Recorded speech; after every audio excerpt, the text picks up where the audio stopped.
ค่ะเมื่อในวันที่29 เดือน2ยิง20วันในแลพี่น้องค่ะกูวันกูเมืองเขียนออกไปมาปันเอ็นปันเฮียงเสียงเพียงความขาวเขออันพี่น้องทุกย้อนมาไหนค่ะตึกย้อนมาให้ห้องหมากผักตอนปันก็ซื้อก็หารไหนค่ะเนาะแค่เราไปมองถอมสีกำค่ะ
เนอก็มาใจเฮียงหมอมาใจเฮียงหมอคณะนอ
เปียงฮักกันเจอค่ะ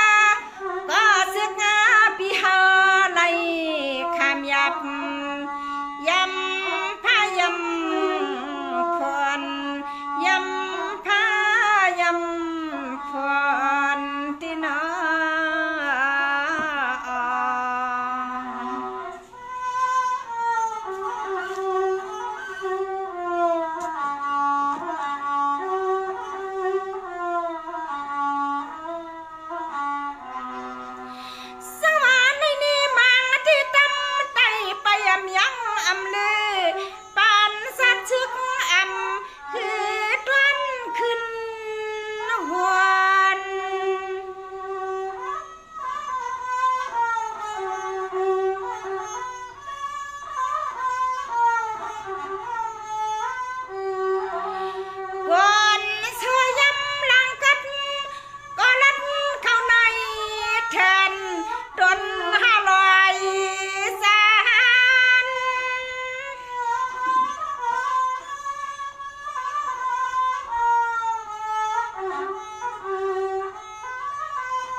นเขาก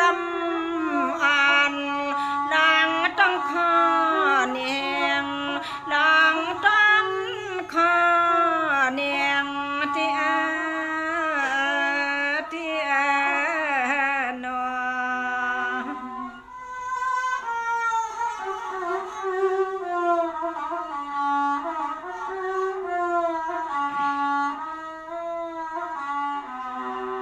สังวาด้วยหลูพี่น้องไตนาเพราะว่าสัตว์ปันซึกเขาในเมียนก็เมียนเมื่อเขาเข่งพวนรอ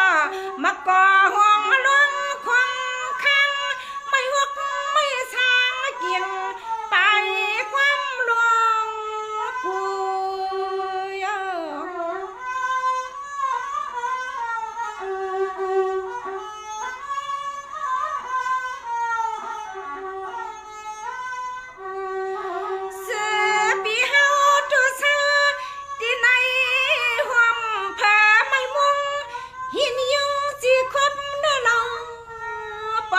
สลดวันเดียงไว้สองห้อง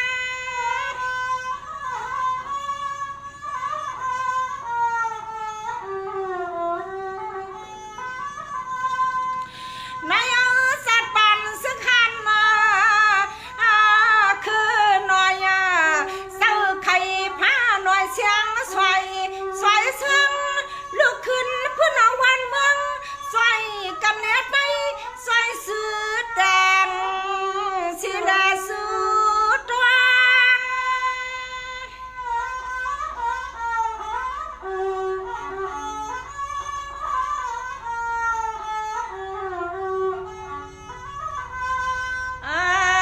นอพังเมียนข้าลูกหลานเงินข้าสะไตไหลขามยับหับนักสวยยังเมาปีไว้ไม่เก่า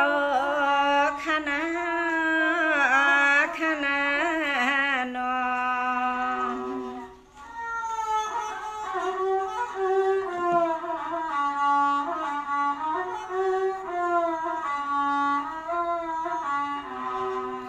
สวัสดีหลวงนายสัตว์ปันควันซึกดึกสัมปอนมังก็ด้วยนับเงาดีนอ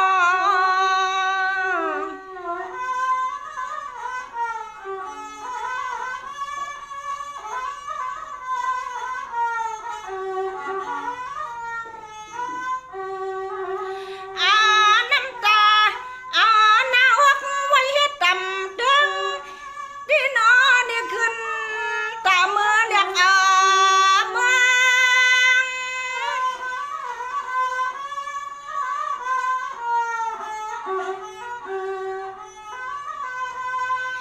ในนี้พี่น้องไต62 ปีมันเอายันวนปันหันอยู่ซ้ำไปซอยห่วงสร้างนั้นนอเจ้ามันทาง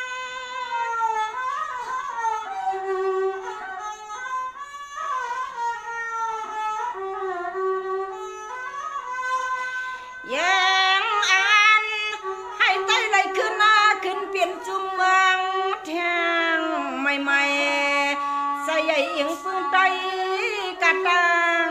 ลายใส่ใหญ่เอียงปืนกดไตกระตังลายขยานอ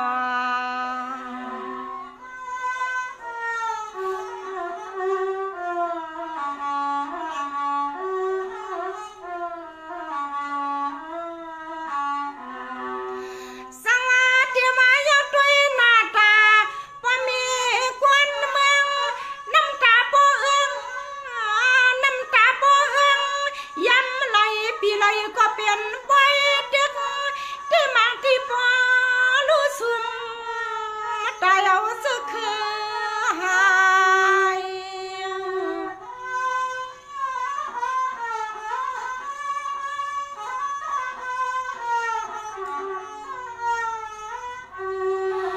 ใส่เสียนตังมักมีก็อือสังปีเย็นสีกะ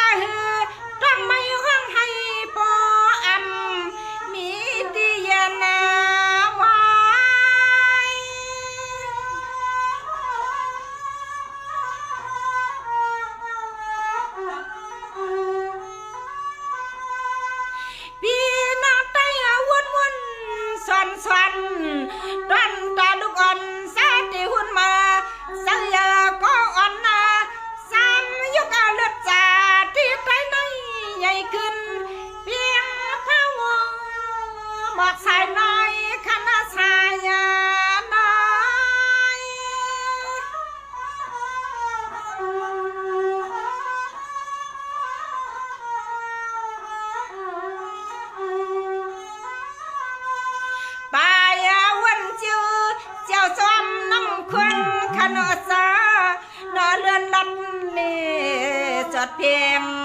ในกีจนหัวเท้าลอยใส่เสื้อลูกไทยให้ขึ้นวุ่นเลียนเสียวเพียงเหมือนน้ำควางเลื่อนประสัดกวัดเนทุ่งเมืองจึงไตลอยนั่นกานอง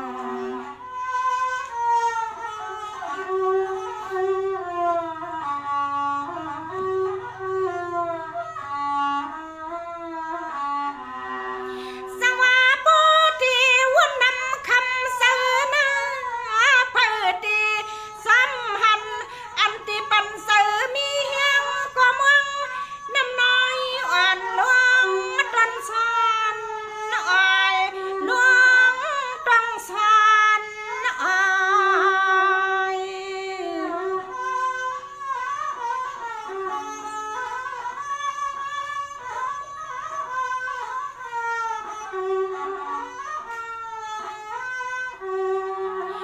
ลอยทุ่งเมืองสุดใจ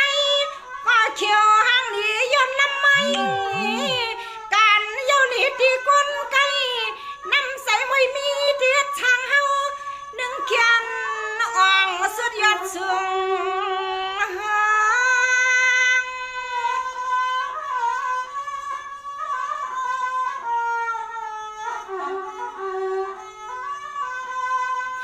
ปีน้องไต้กังกันเฮียงใหญ่วันไม่เยาไม่เทียงไต้สักคือพี่ตินสดหน้าน้อพี่ตินสาเตรียมวันเตรียมมาเมือง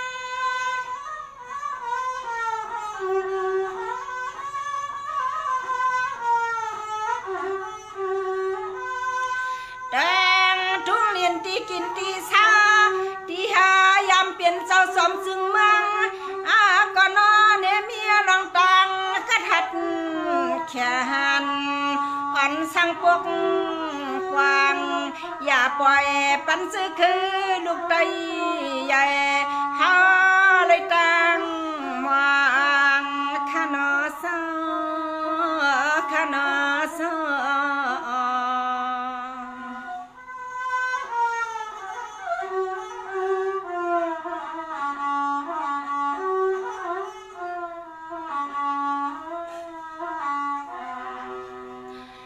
ค่ะกำในข่าวเขาซ้ำเด็กขึ้น10 มนต้นเสอผักต้นปันย้อนน้อมค่ะในค่ะสังว่าข้านังเจ้าไปมอนในมีตีพิษตีเปิงตีเฮิงตีเกิงกาในก็ผู้ทอมยินเสียงความไต้ปันเก่าในอันเศร้าคือมีเมืองไต้หลวงเฮาคากูเศร้าเขียนโดยอย่าปีหันพิษสีกำในค่ะย้อนเปือว่าน้ำเสอมโหใจไต้เฮาคาในมันมีไว้ปืนหลวงห่างหลีมีไว้เพียนนินกว้างใหญ่ต้นตาเฮาคาไต้กุยมกาโฮมป้าสาวคือมีเมืองไต้เฮาคาในค่ะอันเฮาคายามในอยู่หุ้มห้อมกันนั่นในคานั่งตักเตย้อนน้อมผู้ใหญ่ก้นหลวงเอาเขาเสียแลย้อนเอาข้อความขึ้นผักตอนปันซอมซึกหลวงซอค่ะซอยอดซึกเลซอมซึกหลวงเฮาค่ะเจ้าปังผ้าซอมซึกหลวงเฮาค่ะเจ้าไซลิ้นในค่ะให้ไล่อยู่ลีมีมากอาศักยาวยืนนั่นในเขียนดอไปมุงมองถอมสิกัมในค่ะดอลอยค่ะพี่น้องเอาค่ะ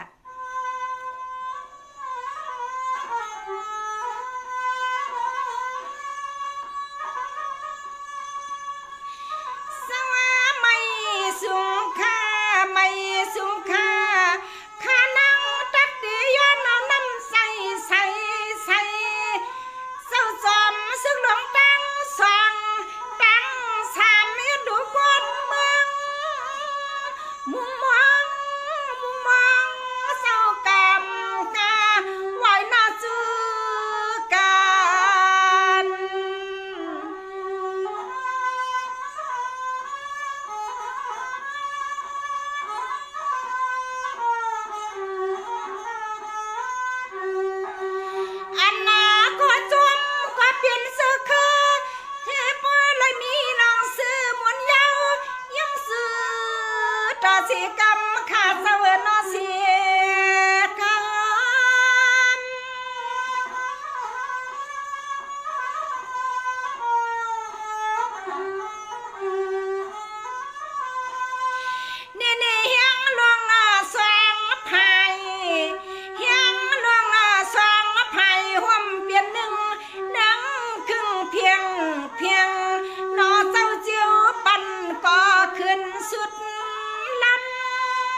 เจ็ดข้าอ๋อคำนี้เสียงเสียงมีกับเพื่อตันเป็นเจ้าหาขาตังสองเป็นเจ้าหาขาตังสองข้าอ๋อนอค่ะข้างเอาร้อยๆค่ะเนาะพี่น้องค่ะบ่ห้องไว้หน้ากลมเลยหูคอมันเลยค่ะสังวานยังสว่างยังหลวงซึกไตเลียดไว้ไผ่สายเหลียวยังอันเสียวนั้นก็มีที่สว่างเศร้าสามซาเปลี่ยนเงาจิกสว่าง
สิบ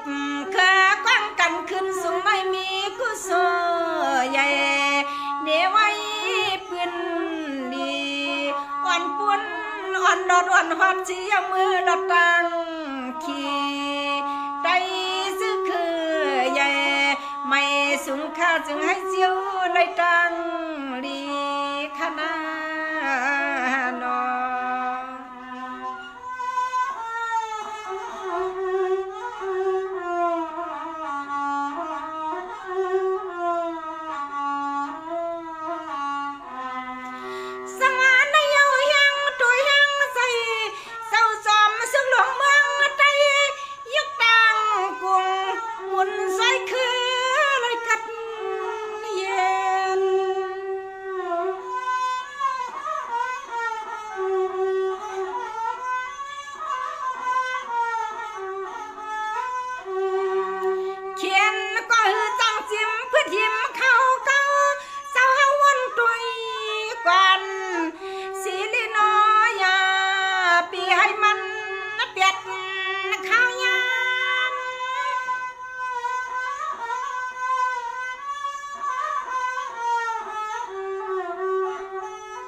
ขึ้นละรูปตา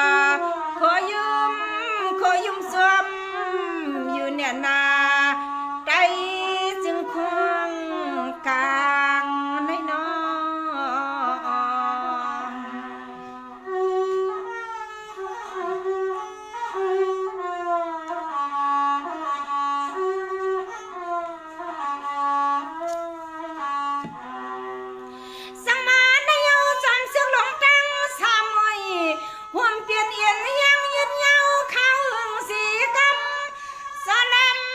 เขียว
จิก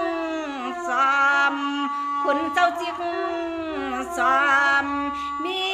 สื่อเนเพียนลืมซึ่งไปก็มันสิลือความขยาขยานอ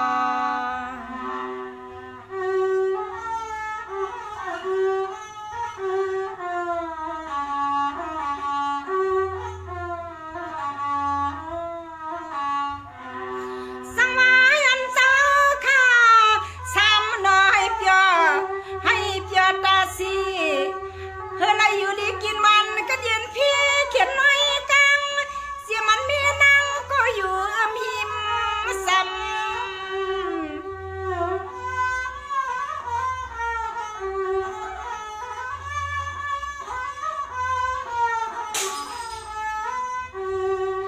เสียมาลุงนางตะปีเจ้า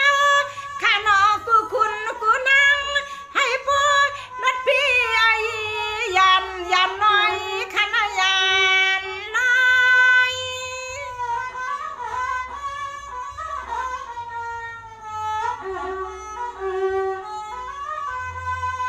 จำสึกลองเศร้าเปลี่ยนเศร้าซ้ำนอให้เปียให้ซา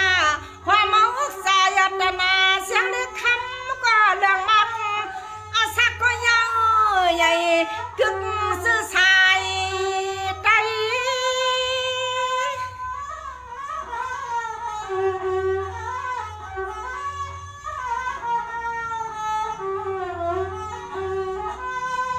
นากันนางอันนางเสียวดีนั้นก็มีติคำสาวคนเท่ามีปาละมีข้านางญาติเดียนให้ก็น้องความจันผักตาค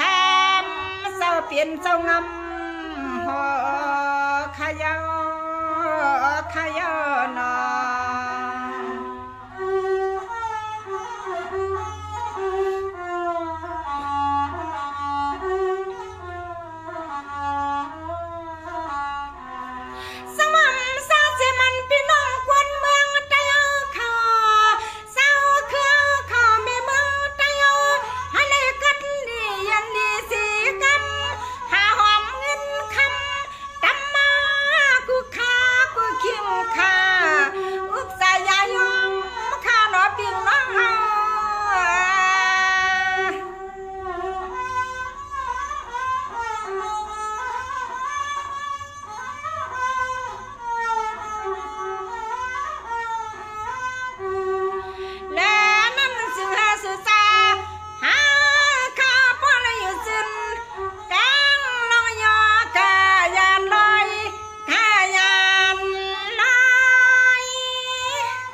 ซื้อจังมาพังนายอย่าลืมม้วนตังหลังคณะนอ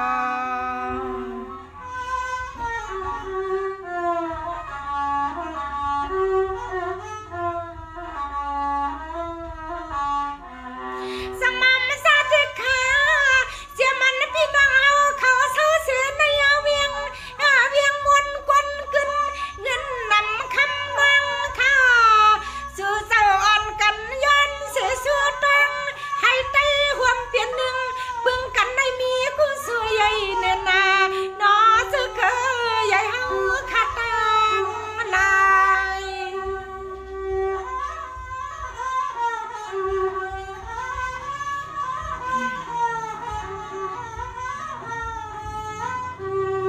ใส่รถกากว่า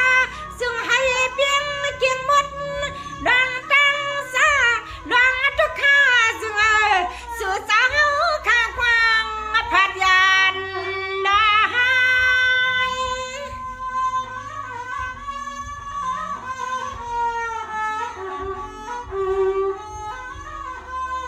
เฮือนพี่น้องเฮาข้าอยู่นี่กินมันตาสีขนอซานั่งขยันควักความ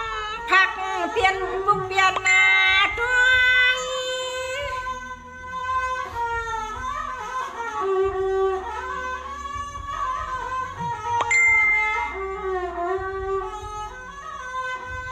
ซอยหักสั่งก็มาซอยพวกซอยปังลองเลยก็สื่อสาข้าสื่อสามีปิงยายันมาซอยเห็ดสั่งวนกวางสิบกาสายสื่อขาและทันหันปีภาวังกันเต็มเปลี่ยนสื่อคืออยากคือผ่านขนอ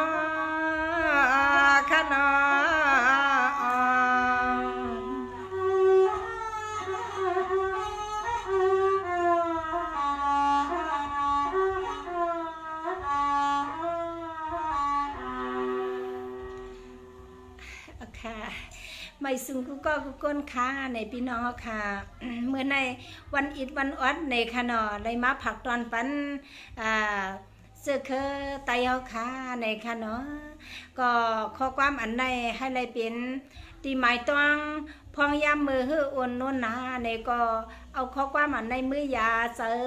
ฮื้อสังมอนเนี่ยอ่อนพี่น้องค่ะกูก็กูก้นกูวันกูเมืองอ่ำว่าเมืองไตเมืองไทยเมืองเขเมืองอันตีละเพอเสียมว่าในให้เลยปล่อยว่างคว้างมันข้าวเขาแลก็อันย้อนความมาก็ซึ่งก็หาเอาเขาคาในก็หนังอันยังหมายเน้นให้เลยถึงตียอดทอดตีปลายนั่นในค่ะเขาคาพี่น้องไตอย่าไปอยู่ไร้ในค่ะไม่สุ่งค่ะ